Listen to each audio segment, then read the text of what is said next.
Welcome to another episode of Success Today. I'm your host, Jack Canfield.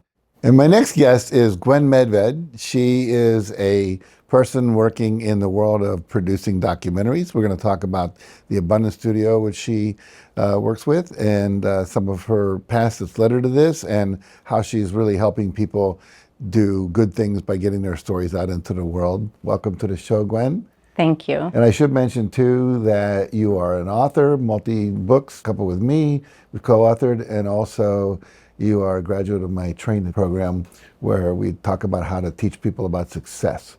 You're embodying all that because you're doing that, so it's great.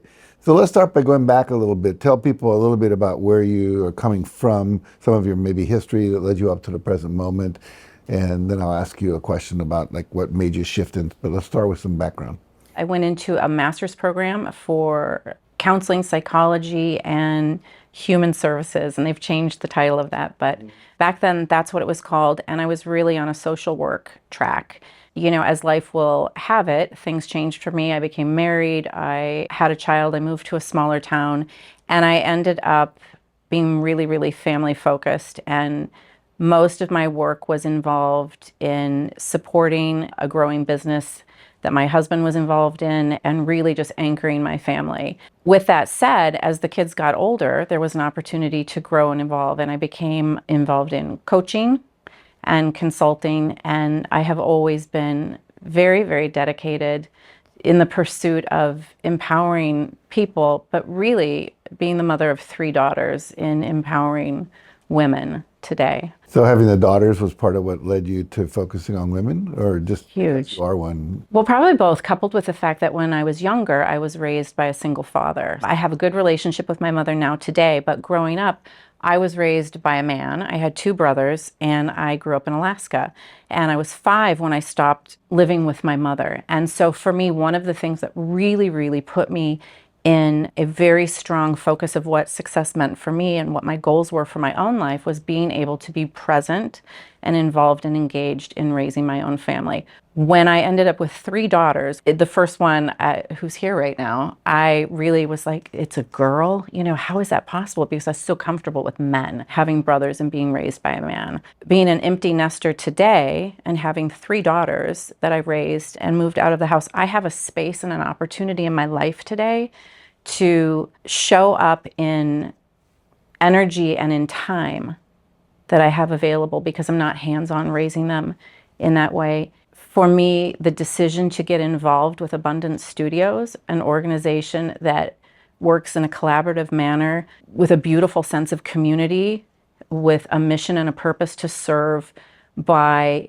telling stories and sharing examples of other agencies and organizations and human beings who are working to empower women, to help women and children. And so I feel very grateful and very fortunate to be at this place in my life right now. That's great. So how did you discover Abundance Studios? In 2019, I was introduced to Nick Nanton. And at the time, he was looking for people to invite to become executive producers of his documentary, which is called It's Happening Right Here. And that was based on Tim Ballard's work with OUR, Operation Underground Railroad. That was one of the most pivotal moments really in my life because the topic is so difficult, child sex trafficking. And especially as a mother who was very hands-on and present, I realized even in myself how easy it is to avoid looking at issues that are uncomfortable and, more importantly, threatening or scary because it hits a little too close to home. So as a mother learning about this topic, my first instinct was, to protect myself by distancing myself from the topic, which is really, working against advocacy and creating awareness and creating prevention by making people aware of something. But one of the things that I did as a producer on that film was go down and see Tim filming live. He was late. He was late coming in because he had been on an operation. He came in with like a Navy SEAL type bodyguard guy. He looked so tired. And he showed up because his commitment to creating awareness was so great and strong. And so we were in a room very similar like this, and many of the producers were there to watch and listen to him, not just the edits that were final in the film. What he had seen, what he was sharing, he apologized and said, I have to tell you this so that you know I'm going to apologize to you in advance because it's really difficult to digest. But it's real, it's true, and it's happening right here. And so the next thing that we did was go to ICAC, which is Internet Crimes Against Children. I met the dogs that have been trained to sniff out different things that identify if there's, stuff going on, and things that really help catch criminals who are doing crimes against children. So having that experience really changed my life forever, because I realized, again, with a great deal of gratitude, how fortunate I was, not only as as an individual, but also as a mother, to have 3 children who had not been subjected to these kinds of crimes. And every child is someone's daughter or son. And I raised my daughters, I don't want to get emotional, I raised my daughters telling them that they were priceless and irreplaceable, because I wanted them to have the understanding that they were priceless and irreplaceable. And every child is priceless and irreplaceable. That's why I'm really grateful to be a part of Abundance Studios. It totally makes sense. Thank you for sharing that. That's powerful. And I do think that most people don't want to be uncomfortable. I had a shaman in the rainforest tell me the problem with the people of the North, which is us, United States, Canada, is we are unwilling to be uncomfortable, looking at the things that do that. So good on you for helping bring that to the fore. So we have to deal with it because it's not okay. Success is a word that means a lot of different things to different people. So for you right now, what does success mean to you? What success used to mean to me when I was younger was making up for the scarcity that had been in my life growing up, compensating and creating a life and a family that was more of what I had wanted and less of what I had. Again, having 3 children and having raised them, extremely grateful and feel very successful that I did craft a life for myself where I was able to be hands-on. That was my most important value at the time, to be present and available and hands-on. To define what success is for me now, life is stages and it's cyclical. In order to make space or to have time for what matters to me right now, I had to understand what was complete.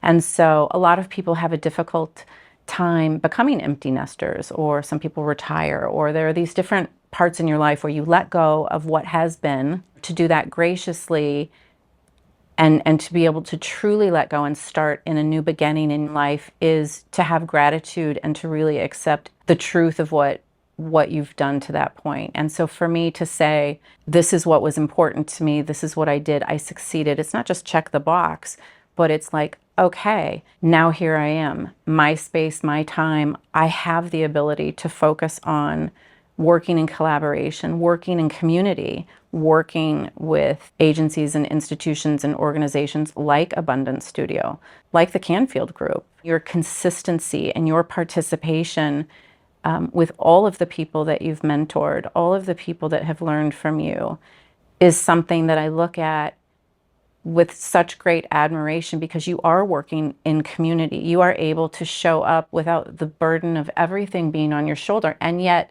you have such great impact. You've had such great impact on my life, truly, in so many ways, and I'm always grateful. I think that what success means to me now is less about ego and proving things as an individual for the ego or for scarcity or for fear, which, right, scarcity comes from the ego. And now it's this beautiful space of, not just telling people, what's right or wrong, but showing them in how I'm showing up and how I'm collaborating and how I'm connecting and, the action that I'm taking in my own life, not focused on my own life, right? Right. So you're modeling that in your behavior, in what you do, what you're committed to. And if you were working with a woman who was here, that was a client, how would you help her be more successful? Brene Brown has a great statement lecture. She's talked about, what is play, and play is different for everyone. I think one of the limiting elements of not feeling successful for me was working from that scarcity mode and, waking up tense about the list of things to do and really feeling very much either unworthy or not able to do everything. The whole thing wasn't accomplished or done, then there's no success at all. And so Brene Brown says, what do you do to play, right? Because what is it that you enjoy in your life? When you wake up, what is it that you're looking forward to? And if you can't identify it, or you're bogged down in doing for everyone else, joy is limited. So I would ask, where is your joy? And how loyal are you to the pursuit in taking action and living in that joy? That's a great beginning. I love it. I love it. I love it. I've been doing a lot of these interviews recently, and that theme's coming up a lot. I really think the culture is beginning to really address that, that the needs of the ego are not going to fulfill you, but there is something that brings you joy. And if you can find a way to express that on a consistent basis, and if you can make a living doing that, then life is way cool. So if people want to reach you to find out more about what you do and how you do it and all of that, and maybe want to work with you, etc., where do they go? How do they find you? GwenMedved.com to my website, or on Instagram at Gwen Medved. All right. Well, good. Well, I enjoyed talking to you. I wish we had more time. Unfortunately, we don't. And I just really want to honor you for having made the choices you've made to become even more impactful in the world. Obviously, you raised 3 daughters. That's amazing in itself. I think not enough people take credit for that when they should. But now you're doing something for the world at large beyond that, and I think you're doing a beautiful job of it. So thank you for being here to talk about it. Thanks for having me.